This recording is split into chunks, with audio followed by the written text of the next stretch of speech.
أعوذ بالله من الشيطان الرجيم.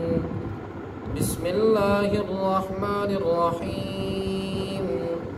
ويل لكل همزة لمزة الذي جمع مالا وعدده يحسب أن ماله أخلده كلا لينبذن في الحطمة وما أدراك ما الحطمة نار الله الموقدة التي تطلع على الأفئدة إنها عليهم مؤصدة في عمد ممددة صدق اللہ العظیم. سامعین ناظرین، آج میں نے آپ کے سامنے سورۃ الہمزہ جو کہ 30ویں پارے میں ایک چھوٹی سی سورت موجود ہے اس کی تلاوت کی ہے. آج ہم اس کا مختصر ترجمہ تفسیر سماعت کرنے کی کوشش کریں گے. دعا ہے اللہ تعالی ہمارے علم میں اور عمل میں اضافہ فرمائے. سامعین و ناظرین، یہ صورت مکی صورت ہے، یعنی مکہ المکرمہ میں نازل ہوئی، اور اس کا شان نزول یہ ہے کہ وہ لوگ جو طعنہ زنی کرتے ہیں، دوسروں کے عیب نکالتے ہیں، اللہ رب العالمین نے فرمایا ہے کہ ان کے لیے ہلاکت ہے. اور اس میں دوسرے وہ لوگ جو مال گن گن کر جمع کر کر کے رکھتے ہیں اور روزانہ جمع کرتے ہیں، پھر انہیں گنتے ہیں اور یہ سمجھتے ہیں کہ یہ مال ہمیں ہمیشہ زندہ رکھے گا، تو اللہ رب العالمین نے ان کے لیے بھی جو ہے وہ ہلاکت کی وعید سنائی ہے. تو یہ دونوں قسم کے لوگ جو طعنہ زنی کرتے ہیں، عیب نکالتے ہیں، اور جو مال کو جمع کر کر کے گن گن کے رکھتے ہیں اور پھر یہ سمجھتے ہیں کہ یہ مال ہمیشہ ہمارے کام آئے گا. تو قرآن مجید ہمیں کیا کہتا ہے کہ ایسا ہونے والا نہیں ہے. بہرحال ہم اس کے ترجمے میں یہ سیکھیں گے. آج ترجمہ جو ہے وہ یہ ہے کہ وَيْلٌ لِكُلِّ هُمَزَةٍ لُمَزَةٍ، ہر طعنہ زن عیب جو کے لیے ہلاکت ہے. الَّذِي جَمَعَ مَالًا وَعَدَّدَ، اور جس نے مال جمع کیا اور اسے گن گن کر رکھا. یحسب ان مالہ اخلد، اور وہ گمان کرتا ہے کہ اس کا مال اس کو ہمیشہ زندہ رکھے گا. آج ہم ان دونوں گناہوں میں بہت زیادہ ملوث ہیں. اگر ہم معاشرے کے اندر نظر دوڑائیں یا اپنے گریبان میں جھانک کر دیکھیں تو ہمیں اپنے عیب ہی نظر نہیں آتے، ہمیں اپنی غلطیاں ہی نظر نہیں آتی، بلکہ ہم یہ سمجھتے ہیں کہ سارا معاشرہ غلط ہے، میں ٹھیک ہوں. اور اسی طرح ہی جو دوسرا گناہ ہمارے اندر جو چل پڑا وہ یہ ہے کہ طعنہ زنی، تو ایسا ہے، تو ویسا ہے، تیرے اندر یہ چیز ہے، یعنی منہ پر سیدھے طعنے دینا. ایک ہوتا ہے تنقید برائے اصلاح اور ایک ہوتا ہے تنقید برائے تنقید. ہم تنقید برائے تنقید کی طرف چلے گئے، یعنی لوگوں میں عیب تلاش کرنے کی طرف چلے گئے، لیکن ہم کسی کے اصلاح کی طرف نہیں آتے. اور آج یہ بہت زیادہ ہمارے اندر گناہ پایا جا رہا ہے. اور قرآن مجید ہمیں کیا کہتا ہے کہ ان لوگوں کے لیے ہلاکت ہے، اور ہم اسی لیے ہلاکت کی طرف جا رہے ہیں. وہ بھلے دنیا ہو یا آخرت کی اگر ہم نظر دوڑائیں تو ہمارے پلے کوئی عمل ایسا نہیں ہے کہ ہم فخر سے کہہ سکیں کہ ہم اس عمل کی وجہ سے جنت میں داخل ہو جائیں گے یا ہماری کامیابی جو ہے وہ ہمیں مل جائے گی. اس کی وجہ کیا ہے کہ ہمارے پلے کوئی نیک عمل ہے ہی نہیں. صرف اور صرف ہمارا ایک ہی نعرہ ہے کہ غلامی رسول میں موت بھی قبول ہے، اور ہم صرف اسی نعرے پر جی رہے ہیں. لیکن کیا ہم نے یہ بھی کبھی سوچا ہے کہ ہمارے ایسے اعمال ہیں کہ ہم اللہ اور اس کے رسول صلی اللہ علیہ وسلم کی بارگاہ میں پیش ہو سکیں؟ نہیں. تو بہرحال عیب جوئی اور طعنہ زنی کرنے والے کے لیے ہلاکت ہے. اور دوسرا وہ آدمی جو مال جمع کرتا ہے. اب ایک ضرورت کے مطابق مال جمع کرنا کوئی گناہ نہیں ہے. یاد رہے، مال وہ جو ضرورت کے مطابق جتنا ضرورت ہے اس کو جمع کر لیا، لیکن ہم اس حد تک پہنچ گئے کہ اگر اللہ اور اس کے رسول صلی اللہ علیہ وسلم کی طرف سے ہمیں کوئی آواز آتی ہے، مسجد میں کہیں ضرورت ہے، مدرسے کے لیے ضرورت ہے، پڑوسی بھوکا مر رہا ہے، یہ اس طرح کا، تو ہم وہاں پر بھی نہیں پیش کرتے. حتیٰ کہ مین مسئلہ جو ہے آج کل ہمارے اوپر زکوٰۃ واجب ہے، فرض ہے، کئی لوگ زکوٰۃ ادا نہیں کرتے۔ اور اگر میں کم از کم اندازہ لگاؤں، کم سے کم اگر میں اندازہ لگاؤں تو 50% اتنے ایسے لوگ ہیں ہمارے اس معاشرے کے اندر جو زکوٰۃ کے مسائل سے بھی ناواقف ہیں، جن کو زکوٰۃ کے مسئلے کا پتہ ہی نہیں ہے۔ تو جب ہم مال کی محبت میں آگے بڑھ جائیں گے، جب ہم زیادہ تر کوشش کریں گے کہ میرا مال جمع ہوتا رہے اور میں اپنے مال کو بچا لوں، تو میں زکوٰۃ کبھی بھی ادا نہیں کروں گا۔ اور یاد رہے جو اللہ رب العالمین کے راستے میں یہ کام نہیں کرتا، زکوٰۃ نہیں دیتا، اس کا جو مال جمع کیا ہوا ہے وہ اس کو کبھی بھی نفع نہیں دے گا، وہ ہمیشہ اس کے لیے گھاٹا لائے گا، اس کے لیے نقصان لائے گا۔ اور دوسری جو چیز بھائی جا رہی ہے، ہم اپنی زمین پر عشر نہیں نکالتے۔ جو 10% یا 20% ہم نے نکالنا ہوتا ہے، 10% یا 20% جو ہم نے نکالنا ہوتا ہے اپنی زمین پر، ہم وہ نہیں نکال رہے۔ اور اگر ہم نہیں نکالیں گے، کیا ہماری گندم جو اگتی ہے، جو فصل ہماری ہر سال ہوتی ہے، کیا اس میں ہماری برکت ہوگی؟ آج یہ جو طوفان ہے، آندھیاں ہیں، بارش ہے، برف باری ہے، اس کی وجہ کیا ہے؟ صرف اور صرف اس لیے ہے کہ یہ ہم عشر نہیں نکال رہے۔ اچھا، کروڑ پتی آپ لوگ دیکھیں گے پریشان نظر آتے ہیں، ان کے دلوں میں وہ سکون نہیں ہے، مطمئن نہیں ہے، پھر بھی ان کو سردردی، پریشانیاں، حالانکہ ان کے پاس بنگلے ہیں، گاڑیاں ہیں، سب چیز ہے، دنیا کی ہر نعمت موجود ہوگی، لیکن پریشان نظر آتے ہیں۔ کیوں؟ اس وجہ سے کہ وہ کہیں نہ کہیں اللہ رب العالمین کے احکامات میں کمی کر رہے ہیں۔ اس لیے اس طرف ہمیں توجہ کرنے کی ضرورت ہے۔ قرآن کیا کہتا ہے؟ ہلاکت ہے ان لوگوں کے لیے جو مال کو جمع کرتے ہیں پھر اسے گن گن کر رکھتے ہیں۔ پھر آگے کیا قرآن مجید کہتا ہے؟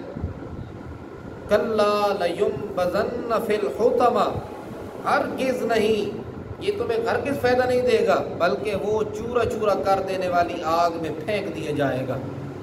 اب یہ چورا چورا کر دینے والی آگ کیسی آگ ہے؟ حضور علیہ الصلوۃ والسلام کے پیارے صحابی حضرت ابو ہریرہ رضی اللہ تعالیٰ عنہ فرماتے ہیں کہ یہ جو آج کی آگ ہے، یہ دوزخ کی آگ کا 70واں حصہ ہے، یعنی 70۔ یہ حضور علیہ الصلوۃ والسلام نے کم سے کم بتایا ہے۔ یعنی آج ہم جو دنیا میں آگ جلاتے ہیں، دیکھ کر اگر آگ جل رہی ہو تو دل گھبرا جاتا ہے۔ اگر خدا نخواستہ ہم کوئی ہاتھ ٹچ کر بیٹھیں، تھوڑی سی اگر ہمیں جلن ہو جائے تو کئی ہفتوں تک وہ زخم جاتا نہیں ہے، کئی مہینے اس میں لگ جاتے ہیں ٹھیک ہونے میں۔ تو مجھے بتائیں کہ قیامت والی آگ اور وہ دوزخ کی آگ جو رب نے جلائی ہے، اس سے کون بچے گا؟ اور قرآن آگے کیا کہتا ہے؟ وَمَا أَدْرَاكَ مَا الْحُطَمَةُ، تم کیا جانو کہ وہ چورا چورا کر دینے والی، وہ بھوسا بنا دینے والی، وہ انسان کا کچومر نکال دینے والی آگ کیا ہے؟ تم کیا جانو؟ رب بتانا چاہتا ہے سوالی انداز میں، تمہیں کیا معلوم؟ تم نے دیکھی جو نہیں ہے، ہم صرف تمہیں بتا رہے ہیں کہ وہ آگ کیسی ہے۔ اور قرآن کہتا ہے نار اللہ الموقدہ، یاد رکھنا وہ اللہ کی بھڑکائی ہوئی ہے، وہ تمہاری، وہ آپ کی اور میری بھڑکائی ہوئی نہیں ہے، وہ رب کی بھڑکائی ہوئی آگ ہے۔ اور وہ آگ ہے جس کو رب نے بھڑکایا ہے اور جو کئی صدیوں سے، ازل سے جل رہی ہے، جب سے کائنات کو بنایا گیا وہ آگ جل رہی ہے، بھڑک رہی ہے، اور دوستیوں کو، اپنے اندر آنے والوں کو پکار رہی ہے، خبردار تم لوگوں نے میرے اندر آنا ہے۔ اور ایک حدیث پاک کے الفاظ ہیں کہ وہ آگ اتنی گہرائی میں ہے اور اس کی گہرائی اتنی ہے کہ اگر اس کے اندر ایک پتھر ڈالا جائے تو وہ پہنچتے پہنچتے اپنے مقام تک 500 سال لگ جائیں تقریباً۔ یہ ایک حدیث کے جو ہے وہ روایت کے الفاظ ہیں، اس کا مفہوم ہے۔ تو کتنی بڑی دوزخ ہے، اور اللہ رب العالمین نے اس کو بھڑکایا ہے۔ التی تطلع علی الافئدہ، اور آگے اللہ تعالیٰ فرماتا ہے یہ وہ آگ ہے جو دلوں پر چڑھ جانے والی ہے۔ ابھی ایک مثال دی گئی، یعنی سینوں پر چڑھ جانے والی، سینوں تک لپیٹ لے گی، بلکہ اس سے بھی زیادہ، اور وہاں سے کوئی نکل نہیں سکے گا۔ بلکہ قرآن کہتا ہے انہا علیہم مؤصدہ، اور یہ ہر طرف سے بند کی ہوئی ہے۔ تم خیال کرو، تم گمان کرو کہ کہیں ہم نکل جائیں گے، کہیں سے نکلنے کا راستہ ہوگا، یا اپنی مرضی سے ہم نکل جائیں گے اور جب مرضی ہے ہم اس میں داخل کر دیے جائیں گے، نہیں، بلکہ اس کے راستے آس پاس سے بند ہیں، اور وہ بند کی ہوئی ہے فی عمد ممددہ، اور لمبے لمبے ستونوں میں، اس کے آس پاس لمبے لمبے بڑے بڑے ستون ہیں۔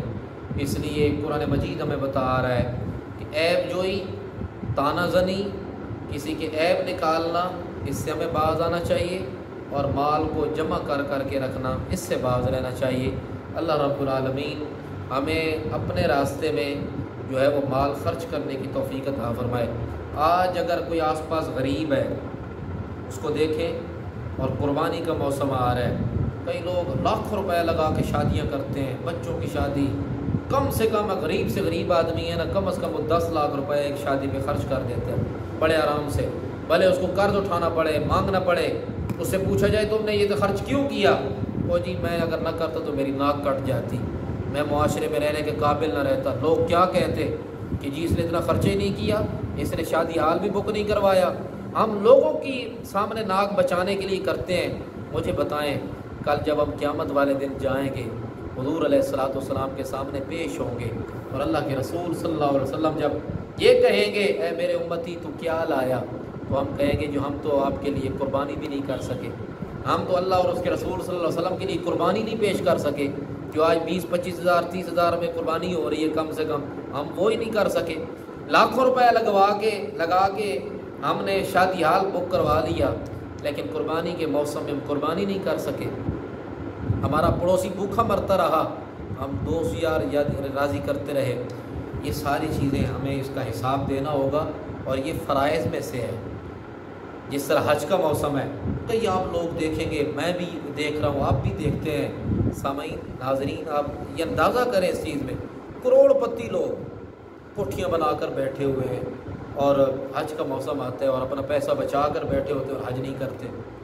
جب حج فرض ہو گیا ہے تو سب سے پہلے ہم نے حج کرنا ہے، اللہ اور اس کے رسول صلی اللہ علیہ وسلم کے احکامات پر عمل کرنا ہے، تب ہمارے مال میں جو ہے وہ برکت ہوگی۔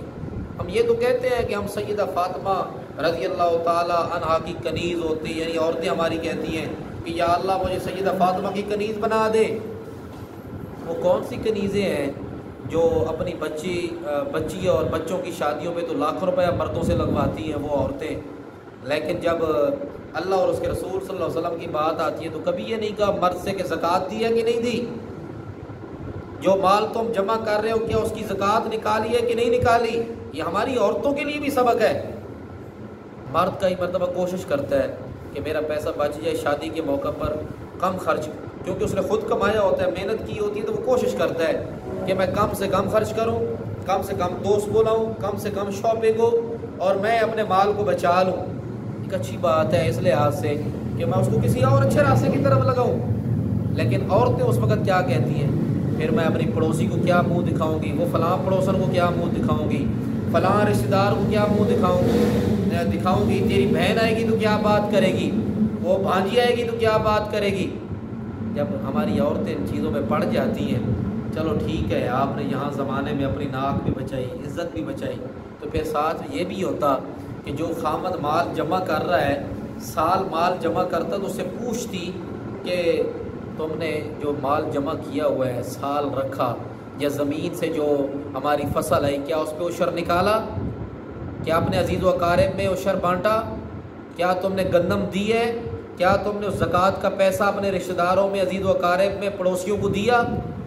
اور آج غریب ڈھونڈنے کی ضرورت نہیں ہے، آج آپ کو مصرف ڈھونڈنے کی ضرورت نہیں ہے، جتنے مصارف زکوٰۃ ہیں آپ باہر نکلیں گے آپ کو مل جائیں گے۔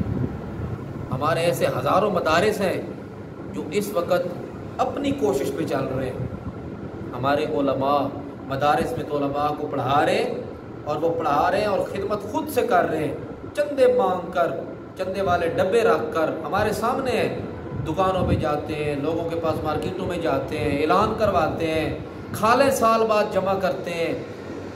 مجھے بتائیں ایک گھر کا صرف ایک کمرہ ہو نا اور ایک پنکھا اور ہم ایک آدمی کھانا کھانے والا ہو تو وہ روٹی آج کل نہیں پوری ہو رہی، جتنی مہنگائی چل رہی ہے۔ تو وہ ہزاروں طلباء کو فی سبیل اللہ مدارس میں پڑھا رہے ہیں، تو وہ مدارس کیسے چلتے ہوں گے؟ یہ ہم نے سوچنا ہے، مال جمع کر کر کے نہ رکھیں، بلکہ قرآن کہتا ہے تم ایک دو گے میں تمہیں 10 دوں گا، اور 10 بھی تمہارے ایک سے کئی گنا بہتر ہوگا۔ پھر قرآن آگے کہتا ہے ہم 700 گنا بھی عطا کرتے ہیں۔ پھر قرآن جب رحمت پہ آتا ہے، جوش میں آتا ہے، اور رب العالمین فرماتا ہے میرے بندوں پریشان نہ ہونا، جب میری رحمت جوش پہ آتی ہے نا، ہم کئی لوگوں کو بے حساب بھی عطا فرما دیتے ہیں۔ قرآن کہتے ہیں نا وَيَرْزُقُ مَن يَشَاءُ بِغَيْرِ حساب، اللہ تعالیٰ جسے چاہتا ہے رزق بے حساب عطا فرماتا ہے۔ کئی لوگ آپ نے دیکھے ہوں کہ راتوں رات امیر ہوتے ہوئے، تو ایسے بھی کچھ لوگ ہیں جو صدقہ اور خیرات کرتے ہیں۔ اس لیے میرے سامعین، میرے ناظرین جو مجھے فالو کرتے ہیں، جو میری روزانہ ویڈیوز کو دیکھتے ہیں بڑی محبت کے ساتھ، آپ کی محبتوں کی وجہ سے یہ سلسلہ میں نے شروع کیا ہوا ہے، اس پیغام کو آگے پہنچائیں اور یہ چینل آگے سے آگے شیئر کریں، اس کو سبسکرائب جس نے نہیں کیا ابھی تک، اگر آپ کے پاس ویڈیو میری آئے اس کو پہلے سبسکرائب کریں اور پھر اس کو آگے شیئر کریں، لوگوں کو بتائیں۔